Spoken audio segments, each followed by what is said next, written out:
Start. Okay guys, welcome back. We're making a new video today and we're trying new techniques, start and stop. There's a couple points I want to make out today, and it requires starting and stopping and looking at different parts of the field. We were talking about the lack of moisture earlier. This field was planted the same day as the forage sorghum field, and so honey, pan out across the field a little bit. Two things going on out here. The stand is a little bit thinner. I planted 28,000 plants to the acre, so the stand is a little bit thinner. Some of those did not find moisture in the intervening 4 weeks. And then also last night we had a big wind come through, and you can see how some of the corn is laid over.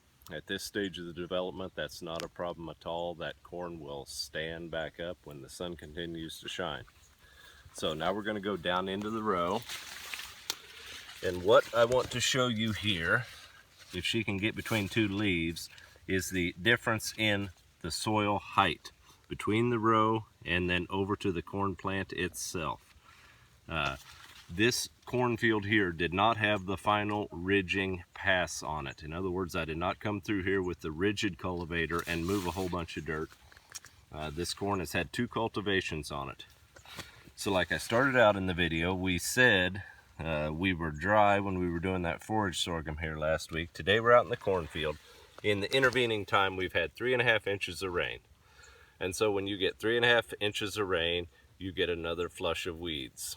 Unfortunately, this corn now is too big for me to cultivate, and so the dice has been rolled, and what we have for weed control is what we will continue to have. When you look here on the ground, you can see that our light cover, we're somewhere around 30% of the ground cover now is shaded by the corn leaves, and so I'm very comfortable with the amount of weed control that we have for this point in time. And now that we have the adequate moisture, this corn will explode in growth. Before long, it'll have 50% of the ground shaded, and then, the final shading, and that will happen in about a week and a half. So things are good as far as we are. The next thing we're going to do is we're going to go over to the cornfield that was planted a month ahead of this, the 1st of May, and was planted in real good time. And we're going to see in motion why we ridge our field.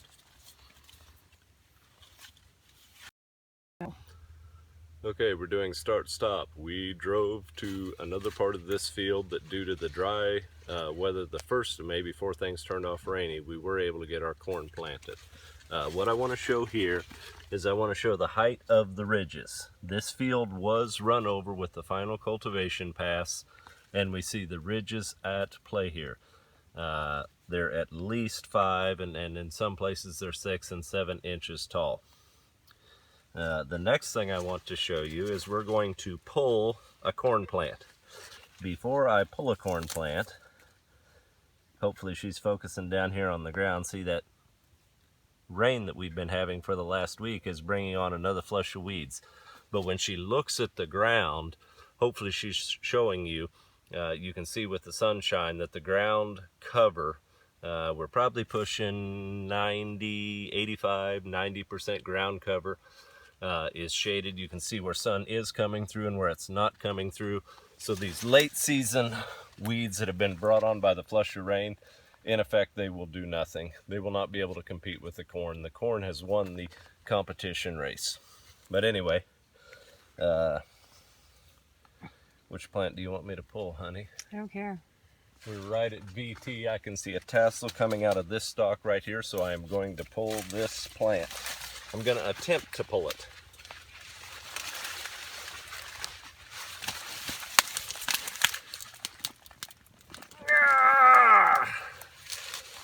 Okay, so the first thing I want her to note is the root ball that came up with that corn plant. I'm going to take my pocket knife and I'm going to cut the plant down.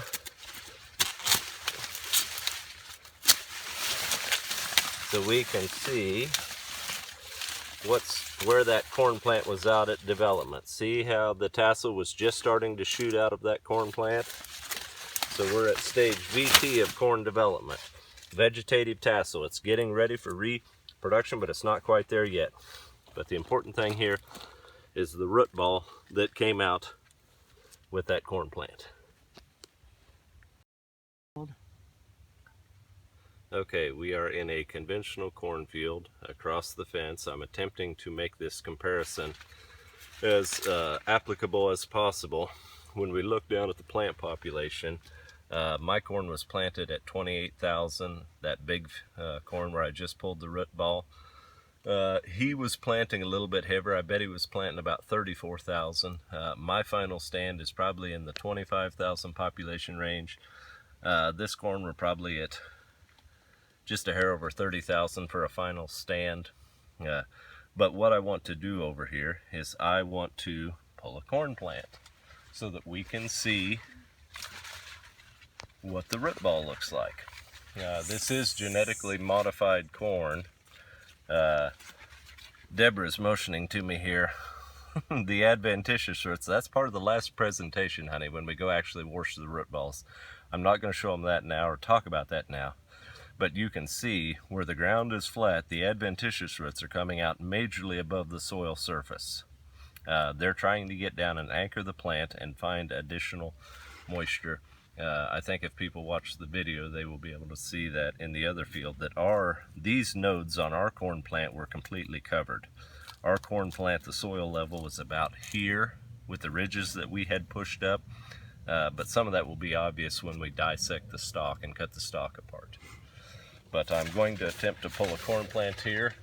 In fairness, this corn is about a week and a half ahead of my development.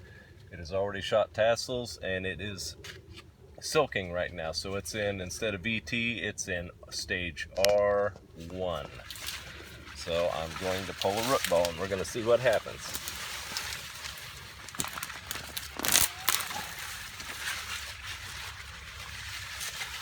Okay.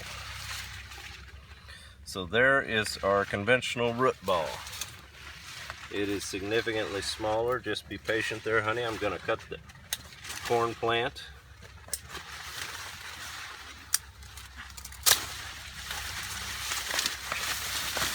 And there we're seeing the tassel, and there we're seeing the silk development.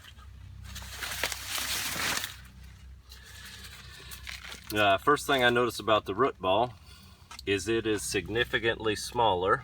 In pulling that plant, I broke some of the adventitious roots off of the plant that was next to it, but that's the root ball. Not very impressive and not anchored very well. There's not a whole lot of root development there.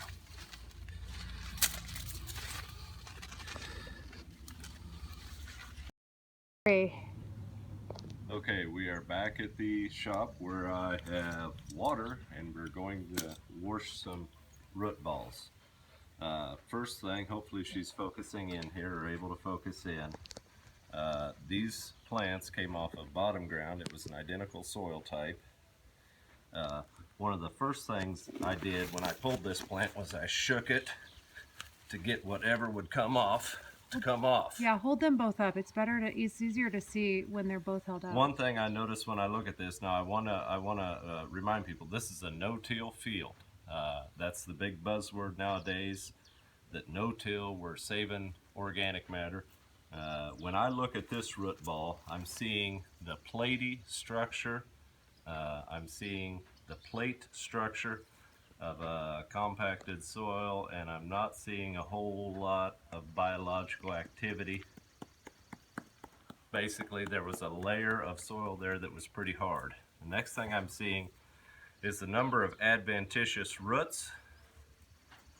There's a whole bunch of adventitious roots, which say to me that this corn plant really needed something. He needed moisture. A fair amount of that could be the moisture that was lacking here a couple weeks ago.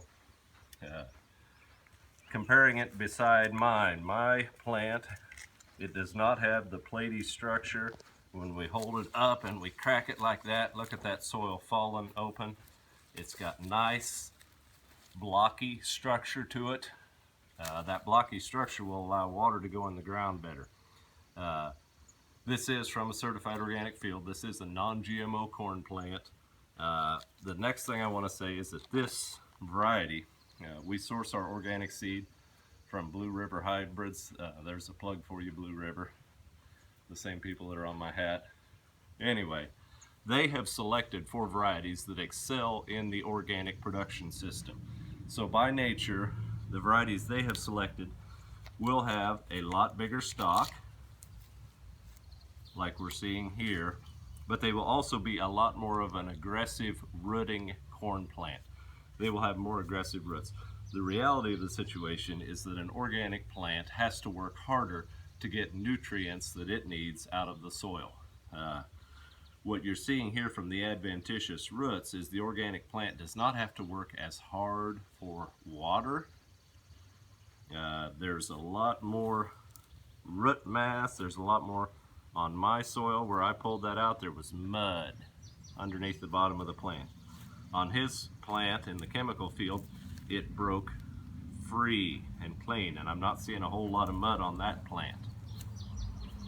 But anyway, this plant is not having to work for moisture. He's having to work for nutrition. Obviously, since this is a chemical field, the neighbor is using anhydrous ammonia to come up with the nitrogen for his plant.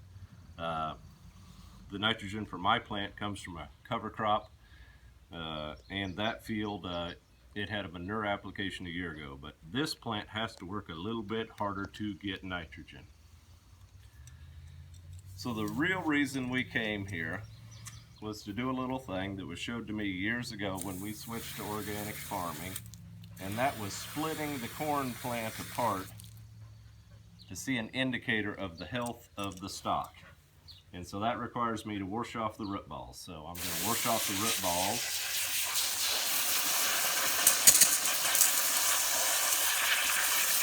Hopefully I don't get any mud on the camera.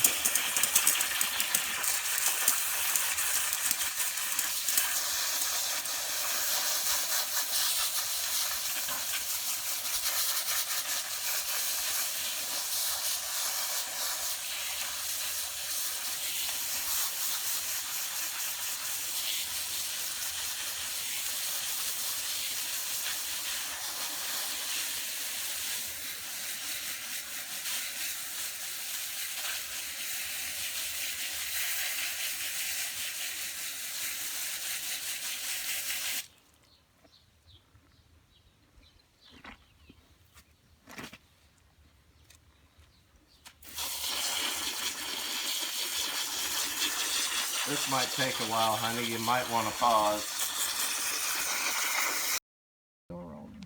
Okay, I had to walk this way a little bit to get out of my mud puddle that I made over there. These are the 2 plants that we have. This is the GMO conventional corn stalk. He's clean now, and this is our organic stalk. And I'll let Deborah zoom in on the differences, or kind of focus on the differences.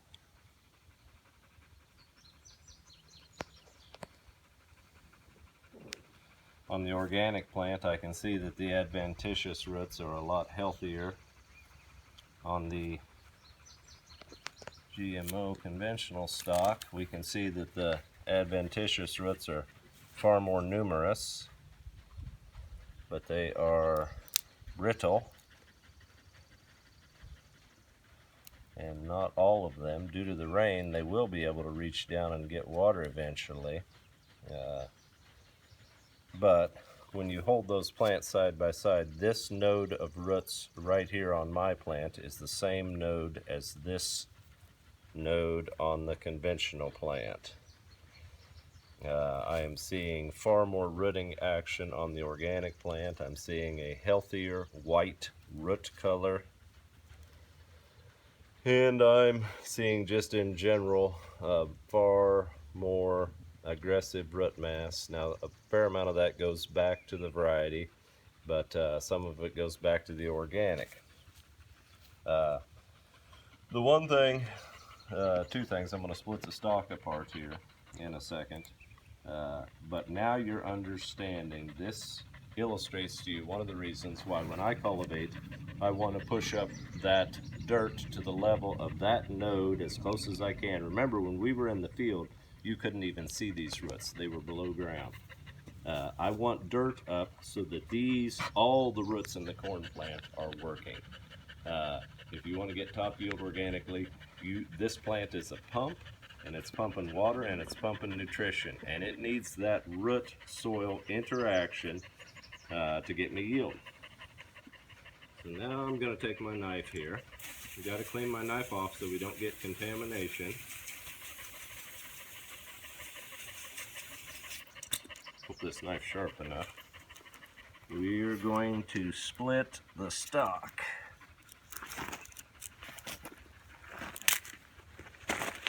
And I don't want to introduce color contamination. That's why I cleaned my knife. And I don't want to get my dirty hands in there.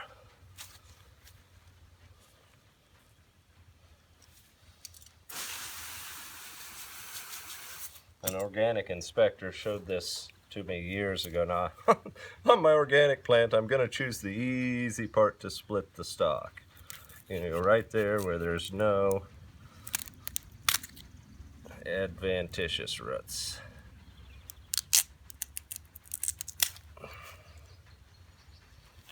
Okay, there is our 2 stalks. And I did not have dirt on the knife. I kept my knife clean so we don't have contamination there. So what I'm looking for here is the color differentiation in the node. This is the node of the corn plant.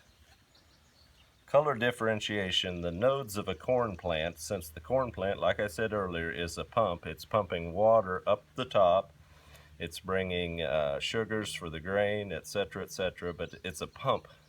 It's moving sugars that it makes up in the leaves down to build the roots. The roots bring up finished products that go into the corn. Anyway, the nodes act as filters, and so what I want you to look at are the different nodes. This is the organic stalk here. This is the conventional stalk here. I can see that on these bottom nodes, there's 4 nodes right there. There's 4 nodes from this point on down, and then this is a node, this is a node, this is a node, this is a node, this is a node. On the organic plant, we have 4 nodes below that point, and there's the node there, node there, node there, node there. What I'm seeing here is a darker coloration of the conventional plant. The organic inspector years ago told me, and he had a degree in agronomy, similar to what I have. He told me the nodes act as filters on the corn plant. They act as filters. And the darker the nodes are is an indication of that node, which is a filter, getting plugged. It's getting plugged with dirt, toxins, etc., etc.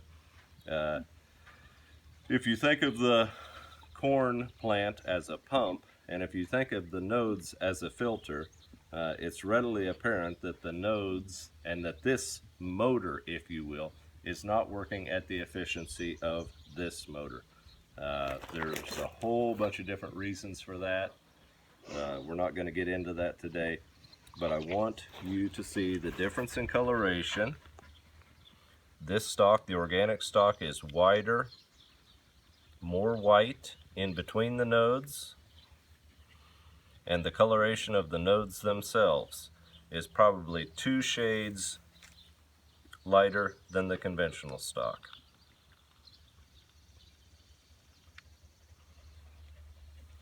The other reason we push the ridges up, it's not really affecting us now, but it will affect us later, is when we get here towards the end of the month of July and things start to get really dry. That's when these adventitious roots come in. They perform a critical role. Another reason the adventitious roots form, and perhaps one of the reasons that this plant has far more adventitious roots on it, is that as these filters plug, less water and less nutrition is able to go through that filter. And so the corn plant, in its ingenious adaptation, shoots out adventitious roots to, quote, quote, bypass that filter and have a new nutrient pathway for the plant. Anyway, putting soil up here, we have far healthier, adventitious roots.